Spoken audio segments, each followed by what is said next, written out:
people? Well, I play Ken Bianchi, who's became sort of world renowned for this killing spree that he went on in the late 70s with his cousin, Angelo Buono. They're known as the Hillside Stranglers. Have you ever played a real-life character before? I have. There's something, I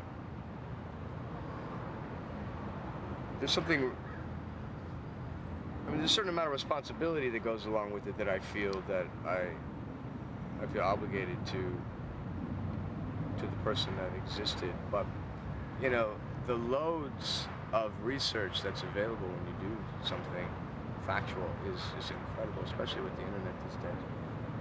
So that was a lot of fun. And there's, you know, been movies and documentaries made on Ken and Angelo, what they had done.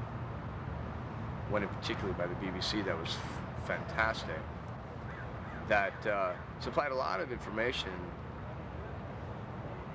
But basically what helped me the most was sort of the behavior and how unaffected he really was when he was first arrested, and how calm he was able to maintain through the ordeal, and incredibly well-mannered and treated people with respect. And it confused, I think, the prosecution and a lot of the people for a long time, mainly due to the willingness to believe, I think, is just sort of human nature. And this guy preyed upon that. So after all your research, did you sort of come to any understanding about what makes someone like that tick? You know, I don't know, you know, I mean, I've few people that I've liked to, you know, fantasize about pushing them off a cliff or something, but I've never, ever considered doing anything like it. And that's really the boundary, you know. That's with anything. That's like somebody with like Jimi Hendrix or Janis Joplin, or, you know, I mean, it's these people that mess with drugs and they go to that point to where they're crossing the line between life and death, and you're hanging there. And I think that portal is so small and unpredictable that once you slip through, it's sort of like a vacuum, and you're getting sucked through, and you're going, oh shit, what's happening? And I think that's what happened to these two guys. They just got addicted to that control. And it's amazing because they're not that far off from a lot of people. I mean, these guys maintained normal jobs and normal relationships and were capable of living in society and operating and cooperating with everybody. But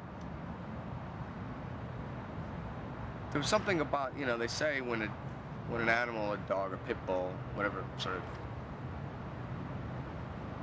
carnivorous pet you may have, once they actually, and I grew up, I had a dog, I had a pit bull, and my pit bull attacked some neighbor's goat, and we had to put the dog down, and I was very young.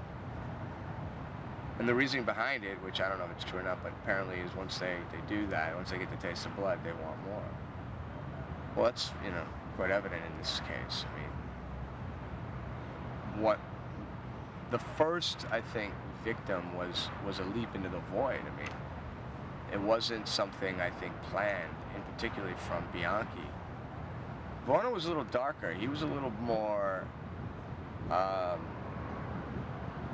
capable of doing the darker deeds than Bianchi. Bianchi was an educated man. He was a bit of a loser and a bit of a whiner, and he just didn't have a father, and, you know, he was adopted, and then the adopted father split. He sort of started out not with a real, you know, he didn't really have a great opportunity in life, and failed at many different things. And I think that motivated him to become this, killer. Or, I mean, the thing that's interesting about him is he was just a liar. I mean, the killing wasn't even. Of course, that's what we all focus on, but that happened later. I mean, he became a very good thief and an amazing con artist. He was a liar, and he would do anything to get his way. And he was a pretty good actor. You know, I mean, there's footage of him trying to convince professionals who had 50 years under their belt of psychiatric training that he was schizophrenic, or, basically claimed that he had multiple personality disorder, and he convinced a lot of people. He was a smart guy, this guy, and that's what I found to be so intriguing when I started to focus on how I wanted to present him, because the key to the whole role for me came from this documentary. There was an interview with this biker. His name was Tiny.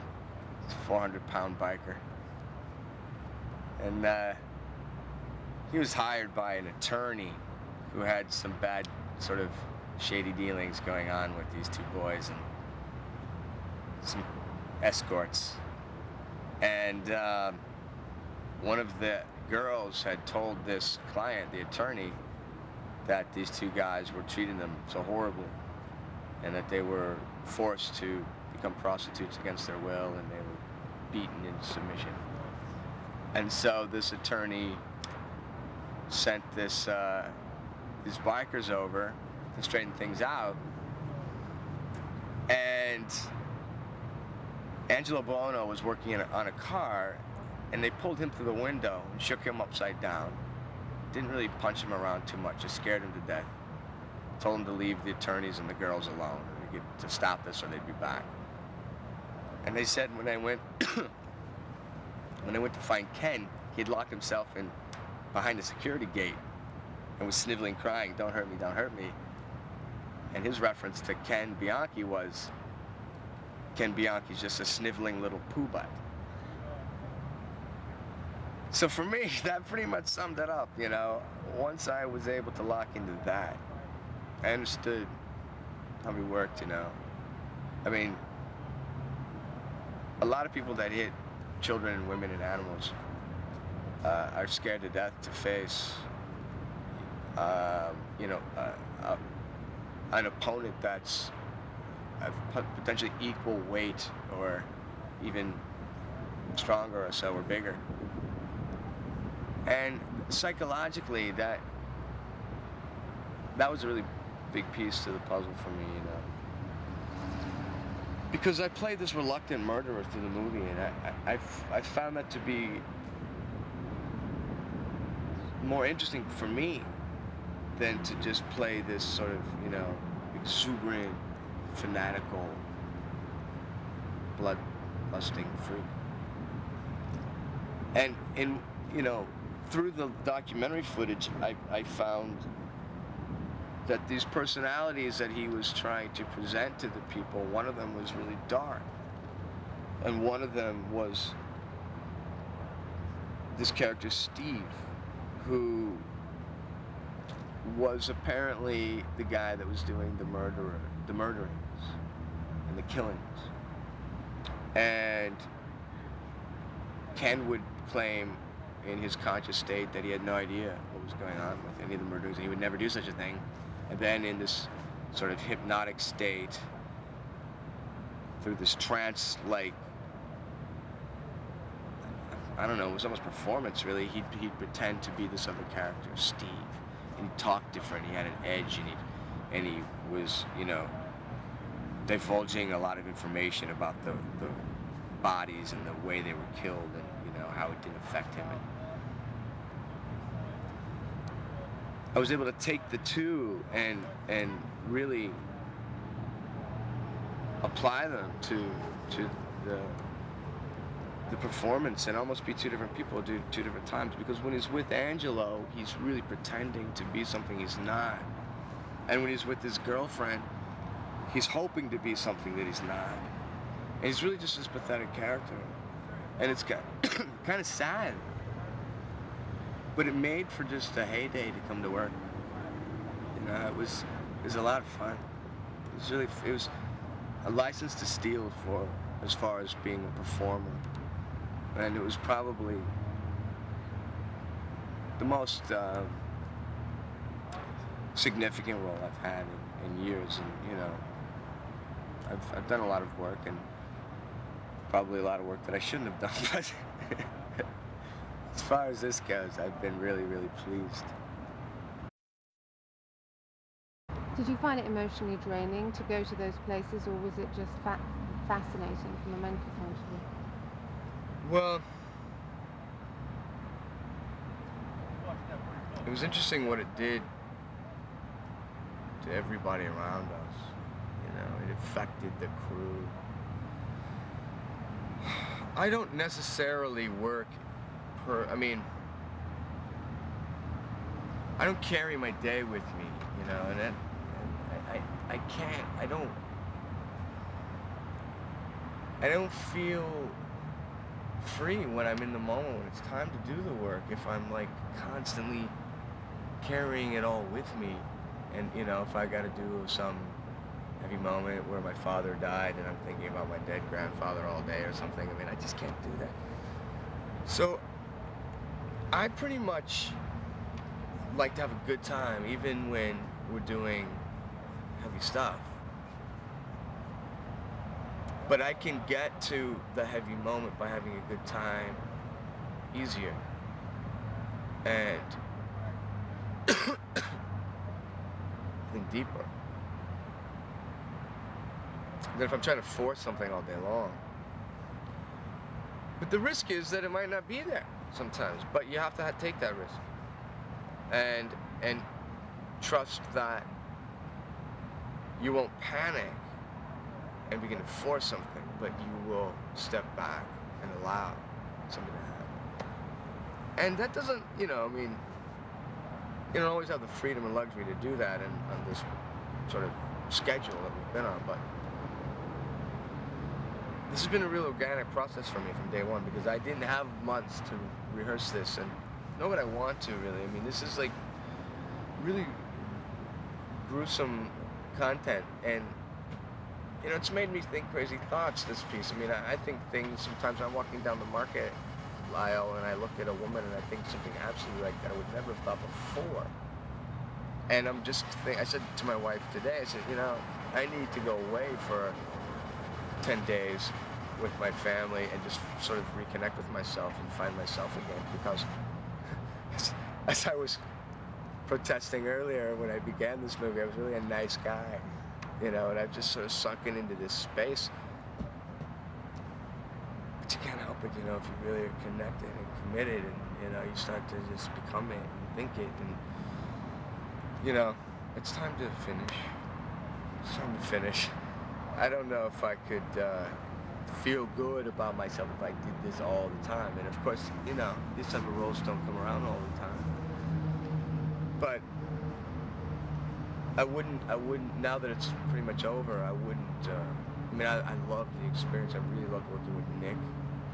He's fantastic in the movie. And I felt that I've, you know, taken some risks personally in the piece that may or may not work, but they're not safe choices, so I'm very content with that. I mean, I have so very little to do with whether it's a good movie or not. I mean, I just play one part, and, you know, I'm able to do the best with what little I have, and hopefully the symphony will come together, you know. I'm just playing one instrument, playing the shit out of it, but it's like, you know, we gotta all be heard. And I don't know if it's good or not, but I'm beating up the drums. The arena that was given to me to work in, which is phenomenal. And that, you know, our producer, Hamish McAlpine, really took a risk with me, I think, giving me this role. There was some chaos with the casting, and everybody wanted different people. somehow I emerged, and I think, I really owe something to him personally, because this role really affected me as an artist, and you take a little something with you from each piece, and I think it's going to help me in the long run overall, this experience. And I've been sort of in the wings waiting for somebody to take a little risk with me, give me a shot, because a lot of people think they know my work, and a lot of people do, but a lot of people don't. And I was really happy to be able to get in the game, just play. I hope it all works out great. So you enjoyed working with Nick and with the director? Yeah. I mean, there was a real freedom and a sense of, trust from day one between Nick and myself. I mean, Nick and I were basically thrown into the fire on day one. We were, raping and murdering. I mean, it was absolutely crazy. And then I realized, okay, what kind of movie we were beginning to make. And I think each day, Nick and I challenged each other to the job at hand, and of course, with the respect to the actresses who were playing the victims, apart from that, I mean, we really gave it everything we could, and it's pretty visceral, it's real, it's scary, it's a real, like, these type of movies scare me more than like monster movies or horror movies. I mean, these movies are just, it's factual, and things like this happen, and it's very frightening to think that somebody could go through 2 hours of sheer torture and misery and hell and love it. It's scary. Why do you think people are so fascinated with serial killers? And because they keep doing movies about serial killers and people just love them. Well, it's just train wreck TV. People just love to stare at the horror.